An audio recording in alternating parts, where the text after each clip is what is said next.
देखिए, आज कर्नाटक की सरकार असेंबली में एक बिल पेश करके है जो सरकार के मुताबिक तहफ़्फ़ुज़ हक़ मज़हबी आज़ादी का बिल है। लेकिन नाम तहफ़्फ़ुज़ हक़ आज़ादी है, मज़हबी आज़ादी है, लेकिन उसमें जो नुकात पेश किए गए हैं वो सब पढ़ने के बाद पता चलता है कि उसमें अलग अलग मज़हबों के अफराद को एक दूसरे पर खामखा शक व शुबा करने और लड़ाई झगड़े के लिए बहुत सारे मौक़े मौजूद हैं।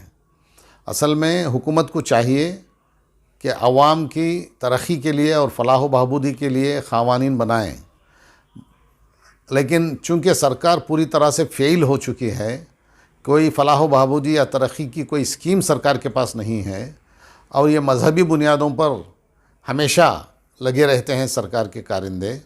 और सरकार इसी तरह की एक बिल लाकर मज़ीद अवाम में दुश्मनियों को बढ़ावा देने के लिए बिल लाई है। और इसमें जो है लोगों को अपनी आज़ादी जो है किसी भी मज़हब को इख्तियार करने की, किसी भी मज़हब पर चलने की जो आज़ादी है, उस आज़ादी को छीनते हुए तहफ़्फ़ुज़ आज़ादी नाम की बिल के तहत इन्होंने उस आज़ादी को छीनने का काम किया है। उसमें साफ बताया गया है कि किसी भी शख्स को अगर वो समझता है कि अपना मज़हब तब्दील करना है तो सबसे पहले वो डीसी को एक एप्लीकेशन देना चाहिए और कई दिनों के इंतज़ार के बाद अगर वहाँ से परमिशन मिलता है तो मज़हब तब्दील करना चाहिए।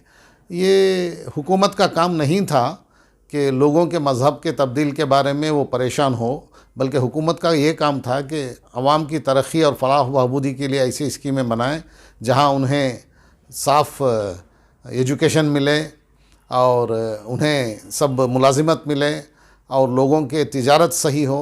और पूरी तरह से सारी कीमतें आसमान को छू रही हैं और सारे बिज़नेस नुकसान में हैं और बहुत सारे लोग अपनी मुलाजिमत खो चुके हैं।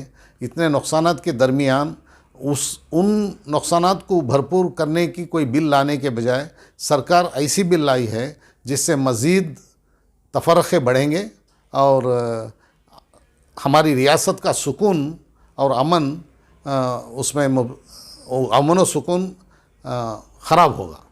कोई लड़का या लड़की अगले अब इंटरकास्ट मैरिज करना जाएंगे तो इनके लिए क्या क्या प्रॉब्लम करना पेश पड़ेगा? देखिए, वो बिल में जो नुकात हैं उसके मुताबिक कोई भी आदमी आज़ादी से शादी नहीं कर सकता। किसी की कोई भी लड़का या कोई भी लड़की अगर वही मज़हब के नहीं है, दूसरे मज़हब का है, तो वो शादी हरगिज़ नहीं कर सकते, क्योंकि उस शादी को गैर क़ानूनी करार दिया जाएगा, ऐसा उसमें बतलाया गया है।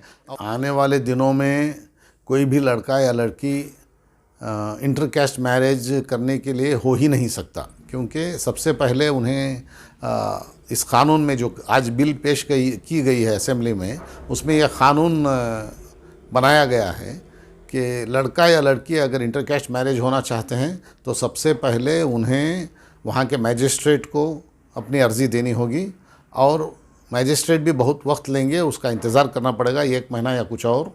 उसके बाद अगर उनसे परमिशन मिलता है और किसी दूसरों की तरफ से कोई ऑब्जेक्शन नहीं आता है तो वो इजाज़त देंगे, वरना वो इजाज़त नहीं देंगे। मुझे लगता है कि कोई इजाज़त मिलने वाली नहीं।